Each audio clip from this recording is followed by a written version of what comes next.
Hello, everybody. Thank you so much for joining me today. If I sound and I look extremely tired and like I had a good time last night, it's because I did.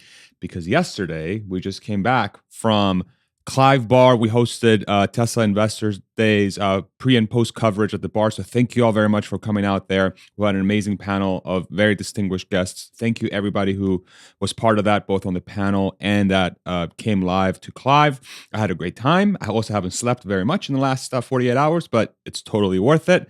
Super special shout out to Clive Barr for hosting the event. Thank you, Mike, and the entire staff there. You guys freaking rocked it. Noah and his team at Corporate Streams, thank you so much for the incredible amount of work you guys put in to get all the footage out to the world through my channel and other people's channels as well. Incredible work. Couldn't recommend them enough. Corporate Streams, make sure you go check them out. And Tesla owners, Austin, thank you so much for helping putting this together and asking me to be part of your host for the panel. So thank you so much, very much for doing that. There's so much to talk about though with Investor Day. I have a lot of thoughts. And there's a lot of stuff missed. I still think that the larger picture is not being captured by especially institutional investors. And one of the slides that kind of talks to this a little bit is the plan to eliminate fossil fuels slide that Tesla showed at Investor Day. This incredibly grand vision of which only 21% of it, from the standpoint of the total business, is switching to electric vehicles. The rest of it, renewable power in existing grid, switching to heat pumps, high temp heat delivery, sustainable fuel planes and boats. These are things institutional investors don't think about. Okay, and I think there was some tone around, well, you wasted your time exploring this grand vision. You didn't really give me any numbers to understand what to do in the next 1 to 3 years or the next 5 years, which is fine. I'm not saying it's good or bad, but that's the tone I'm getting from the folks that are on the other side. But there's a bigger thing. There's a giant thing that's being missed here, which is that Tesla, I think this is the first time they've really put an effort to try and get as many people as possible come on board with their grand vision so that people can understand what's about to happen, but it's still not being captured, I believe, by many. And so let me try to contextualize this a little bit. And I want to hone in specifically on the car side, which will help describe the grandness of this vision. This slide from the presentation, this is how Tesla views the global fleet panning out once we've transitioned everything to electric vehicles. This is luxury cars, call it, premium cars. You have the Semi, which is commercial. You have high capacity vehicles, which is a Cybertruck, and that looks like a van to me, or maybe like a robotaxi or something, but something that can carry a lot of capacity. And this is your compact car, your smaller car that's going to be cheaper to drive. But I think this is what they are is not nearly as important, but the breakdown of how this sort of extrapolates out to Tesla's guidance by 2030. So if we take that market size, we take those numbers that Tesla listed and we'll look at them as a percentage of share. They're thinking luxury will be around 2%, premium 26%, commercial 2% or 1% rather, high capacity 20%, and compact car 48%. So this is how Tesla envisions these market shares panning out over time. If we apply this to Tesla's goal by 2030 of 20 million cars run rate per year, you have this kind of breakdown. So you have they think about 500,000 of the cars they sell will be luxury cars, 5 million premium, 270,000 commercial, 4 million high capacity, which is that Cybertruck and the van, whatever that thing is, and then almost 10 million, basically 10 million compact cars. So this is how Tesla is saying, hey, this is what the 20 million is going to look like. This is the first time we've gotten this. And this, I don't think this was captured by many on Wall Street. If we ask the question why or how are you going to get there, Tesla was very clear in what their process is going to be. It's obviously going to be simplification and maximizing the amount of labor that can work on the car at once, which is instead of going from this model of assembly line, which was first brought through Henry Ford and the Model T back in the day, back in the 1910s, okay, where you go stamp, body, paint, final assembly, basically a straight line. What Tesla's going to do, they're going to say, okay, you're still going to have a straight line, but instead of doing it step by step, the things will already come to that line prepared. So basically the stuff you were doing back here that you had to wait for, you just start and those things already arrive pre-made. And that's the big manufacturing innovation that Tesla is going to create with the third generation platform, which is ahead of what Toyota recently called a masterpiece with the Model Y. So a lot of people have been saying this and like, yeah, that makes a lot of sense. So Interesting stuff. If you're enjoying the content so far, I would love it if you throw me a like. Helps the YouTube algorithm show this to more people. Thank you so much. Really appreciate you. And then if we think about it from a cost perspective, Tesla has also given us guidance on how they're thinking about how much this next generation car, this compact car, is going to cost. Current volume production is where it is today at the end of 2022. Then they think after the vehicle efficiencies, the battery and powertrain efficiencies and costing out something on the vehicle, and then manufacturing another, whatever else they can squeeze out. They're thinking the next gen vehicle will be about 50% of the current volume production of their factories. If we look at their current volume production and we assume, say Austin and Berlin at full ramp will lower this number by some, but to be conservative, right now, as of 2022 Q4, Tesla's average cost is about $39,000 per car. And so 50% of that implies that it's a $20,000 COG for the next gen, for this compact car. And then we've also gotten guidance on what Tesla thinks the price of the next gen vehicle is going to be to the customer. They use this graph to describe the Toyota Corolla sort of cost of ownership over 5 years compared to the Model 3 base and the next gen.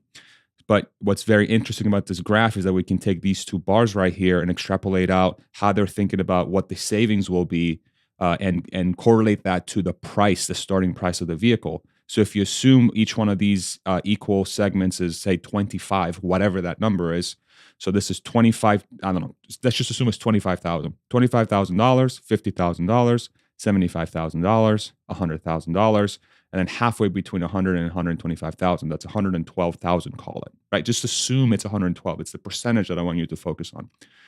25,000, 50,000, 75,000, it's 80,000-ish, or 76, 75, $77,000. The difference between 77 and 112, in this case, the percentage, this is what's really important, is that it's 30% cheaper. So this is the big takeaway from this slide. The next gen platform will be about 30% cheaper than the Model 3 base. The Model 3 base right now starts at 42,000-ish in the United States. What does that mean for the next gen? If you apply 30% off that price, $29,000, under $30,000. Not 25, but it's not 30. It's $29,000. But here's the bigger thing. If we go back, sorry, I should be going forward. If we take the $29,000 sell price and we minus out the $20,000 cost, you tell me if I'm wrong. Based on those two slides, Tesla is saying that the next gen vehicle platform, or the compact car, this is how I'm conceptualizing it, at scale will generate about $9,000 of profit per car, which is 30% margin. And so if I'm reading that incorrectly, let me know. I could be making a mistake. I am tired. I don't know where my head is, but that's how I saw those slides pan out. Please do let me know, right or wrong. Tell me how you're thinking about this. And then if we take that number and we apply to the compact car segment that Tesla is envisioning for the market in 2030, that compact vehicle segment is going to be about 10 million units per year. So 10 million units per year times $9,000 per compact car is an additional $90 billion of net income to the business per year by 2030, purely from compact sales cars. If we extrapolate this out to a market cap, say a lot of that flows to the bottom line because of operational leverage, which Tesla exhibits every single year. A 20 PE implies an additional $1.8 trillion of market cap. 50 PE implies an additional $4.5 trillion of market cap.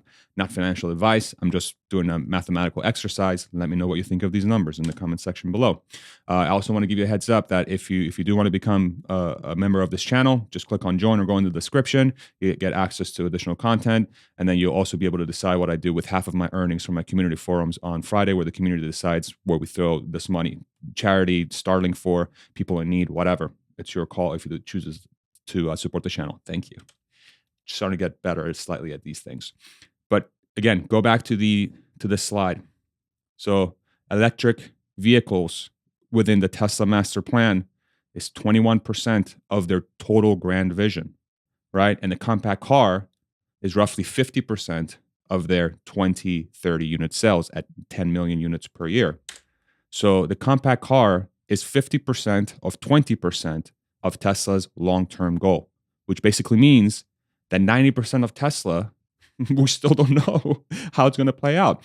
And I think that's why that's why it's so hard to conceptualize, I think, if you're come from a different world of investing, say it's not really focused on 10 plus years, is that a lot of this probably sounds crazy, right? 10% of Tesla is compact car. That was my takeaway from this presentation. 10% of Tesla is a compact car, and we already ran the math through the compact car. There's some pretty big numbers there. So the feedback that usually is applied to this, it's a bunch of hopium, crazy stuff. Come on. The compact car's not even out yet. This is not even numbers. You're just taking a bunch of numbers. You're going to the future. You're crazy. And then that's only 10% of the total Tesla story. You need help. Okay. And I'm kind of joking around, but there's a sense of, I don't want to say hostility, but there tends to be some heavy disagreements. There is a giant gap of understanding with the Tesla story, and it's starting to play again. And I'll get into that a little bit at the end of the video. This is how I think about Tesla, and I'll just sort of get you up to speed. Really, after this master plan, this has been solidified for me, how I think about Tesla as an investing thesis. Tesla has a grand vision. They have a strategy for the next 10 to 20 years where they want to move the world forward, but they want to do so with compelling products that's good for humanity, which happen to also be incredible investments, potentially from that standpoint, if you want to invest in a company, because it is a public company. And that's why it has so much attention. It's this crazy mixture of the two. It has proven, I believe, in my opinion, it has proven to have one of, if not the most talented workforces in the world. So you have a grand vision paired up with people that are not just passionate about that mission, but they're also supremely talented. And then third, I think Tesla has proven and it has passed execution, positive execution on grand visions that were at some point in time deemed as impossible or hopium or unrealistic. The original master plan falls under the story. How many people thought that Tesla would legitimately become one of the largest automakers in the world, forget EV, automaker period, and be profitable as an EV automaker? Oh, and by the way, they have leading profit margins and leading operating margins versus every other automaker. This was deemed stupid, impossible. Look at what happened. Grand visions. Tesla has a very good track record of it. My opinion. You're free to disagree. Okay. So what's the chance of success within this context? What's the chance of success if these three things pan out? If Tesla does indeed have a grand vision, if they do indeed have the best talent in the world, or some of the most talented people in the world, and their past execution is a data point that says, hey, they are able to execute on this. If the compact car is only 10% of the total business, okay? Merch in the store, link description below. You can buy the shirt as well that I'm wearing. Athletic Greens, supplement I use every single morning. Thank you so much. I have one more thought that I want to share before we head out. And actually, look at this. I actually have I'm just going to drink it on camera. I'm going to pull a Stephen Mark Ryan. People ask me, there's no way you've been drinking this for years. I have. It's weird. I actually have. I just really like the product. Anyway, there's a big misunderstanding again between retail and institutional. Back in 2012, 2013, I believe, there was a whole thing where retail was starting to gravitate to this Tesla story that seemed impossible, but had an incredible community built around it because there were people with really high conviction that saw something that most didn't. And the run up through 2021 with the stock closed that gap. The market understood what retail was saying, and they finally came to the party. But since then, Tesla has been laying the groundwork for the next 10 years plus of where Tesla's going, that grand vision. And that gap is starting to get bigger again. I really think we went from a huge gap between retail and institutionals. That thing closed as we went up. And now we're back to that thing widening again, because I don't believe institutionals, one, truly grasp the impact of the compact car. And two, I think it's impossible for any of us truly to grasp what it means when the compact car is roughly 10% of Tesla's total business conceptually. Okay. So let me know what you think about that. I don't know, man. It just feels like we're entering another 10 years of retail saying, why are you missing this? And institutionals, not all, but most saying, well, but you need to show me. You need to show me. Usually that creates opportunity, not financial advice. Don't listen to me. I don't know what I'm talking about. But thank you so much for watching anyway. Drop me a comment. in the section below. Let me know what you thought. Like the video if you enjoyed it so more people can see it. And yeah, join me in my community if you want to talk to other nerds like me. Thank you so much. Love you guys. We'll see you around. Take it easy. Bye.